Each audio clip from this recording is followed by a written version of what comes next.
Assalamualaikum warahmatullahi wabarakatuh.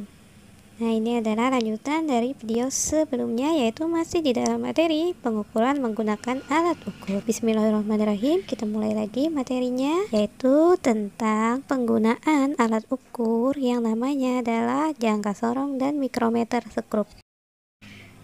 Yang pertama adalah jangka sorong. Jangka sorong ini adalah merupakan alat ukur panjang. Jangka sorong dapat digunakan untuk mengukur panjang hewan yang kecil, ketebalan kawat ataupun pipa, dan mengukur diameter dalam sebuah pipa. Nah, selain itu juga dia dapat mengukur ketinggian sebuah tabung. Bagian penting dalam jangka sorong adalah yang pertama adalah rahang tetap atas, itu seperti terlihat pada gambar.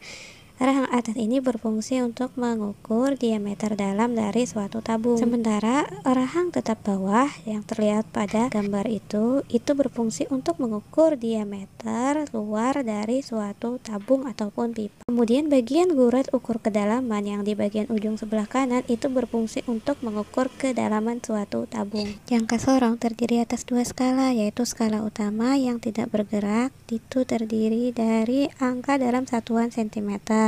Kemudian adalah skala nonius, itu adalah skala yang bergerak mengikuti pergerakan rahang. Skala nonius terdiri atas 10 skala dengan nilai satu skalanya adalah 0,1 mm atau 0,01 cm. Dan itulah yang menjadi batas ketelitian jangka sorong, yaitu 0,1 mm atau 0,01 cm. Sekarang yang akan kita bahas adalah cara membaca hasil pengukuran menggunakan jangka sorong. Pertama, perhatikan pada gambar. Pada gambar disajikan angka 2 dan 3 itu merupakan skala utama, sementara yang di bawahnya adalah skala nonius dari 0 sampai 10. Adalah yang pertama kita lihat skala utama, berarti kita lihat yang di atas.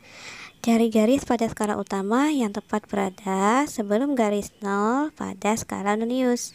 Nah, lihat skala nonius 0-nya di mana? Berarti angka sebelah kirinya, yaitu garis sebelah kirinya berada di nilai 2,7 cm. Kita ambil yang angka atas karena fokus kita skala utama. Kemudian yang kedua adalah lihat skala nonius. Cari garis pada skala nonius, berarti yang di bawah ya, yang tepat berimpit dengan salah satu garis pada skala utama. Nah, kita lihat yang paling berimpit adalah berada pada garis ke-6 skala nonius. Jadi kita ingat, berarti nanti akan kita tulis skala noniusnya 6 ya. Kemudian langkah yang terakhir adalah kalikan nilai pada skala nonius tadi, nilai 6 tadi dengan batas ketelitian jangka sorong, yaitu 0,1 mm. Maka 6 kali 0,1 sama dengan 0,6. Terakhir untuk membaca hasil pengukuran, yaitu skala utama ditambahkan dengan skala nonius, yaitu 27 ditambah 0,6 sama dengan 27,6 mm. Sekarang bagian kedua, yaitu tentang mikrometer skrup. Lihat pada gambar, mikrometer skrup ini berfungsi untuk mengukur ketebalan benda yang sangat tipis ya. Contohnya misalnya mengukur ketebalan uang koin, mengukur ketebalan kertas, diameter kawat, dan benda-benda kecil lainnya. Mikrometer skrup terdiri atas dua skala juga, yaitu skala utama dalam satuan milimeter, di mana untuk skala utama itu diberi garis bantu atau skala bantu per setengah milimeter. Jadi nanti angkanya itu ada 1 mm, 1,5, 2, 2,5, dan seterusnya. Kemudian yang kedua adalah skala putar. Skala putar itu terdiri dari 50 skala. Satu kali putaran pada skala putar itu atau sebanyak 50 skala tadi itu mewakili satu skala pada skala utama, yaitu sebesar 0,5 mm. Untuk batas ketelitian dari mikrometer skrup yaitu 0,01 mm, jadi lebih kecil lagi daripada jangka sorong tadi.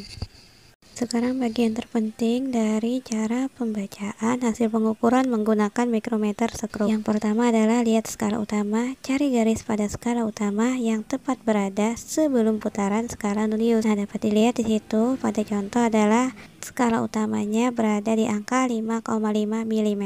Langkah yang kedua adalah lihat skala nonius. Pada mikrometer skrup, skala noniusnya ini atau disebut juga dengan skala putar. Nah, lihat skala noniusnya, cari garis pada skala nonius itu yang tepat berimpit dengan garis tengah pada skala utama. Pada contoh soal itu berada di angka atau di garis ke-26. Kemudian kalikan nilai pada skala Nonius dengan batas ketelitian dari mikrometer sekrup, yaitu 0,01 mm.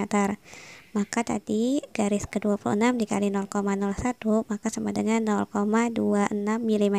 Hasil pengukuran akhirnya didapat dengan cara menjumlahkan nilai pada skala utama ditambah dengan nilai pada skala Nonius tadi, yaitu 5,5 mm ditambah 0,26 mm. Didapatlah hasil yaitu 5,76 mm.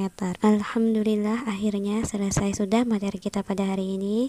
Semoga dapat dipahami dengan baik. Semoga ilmu yang kita dapat hari ini berkah dan manfaat. Jangan lupa dikerjakan tugasnya. Linknya berada pada deskripsi video yang ini ya, bukan pada video yang pertama.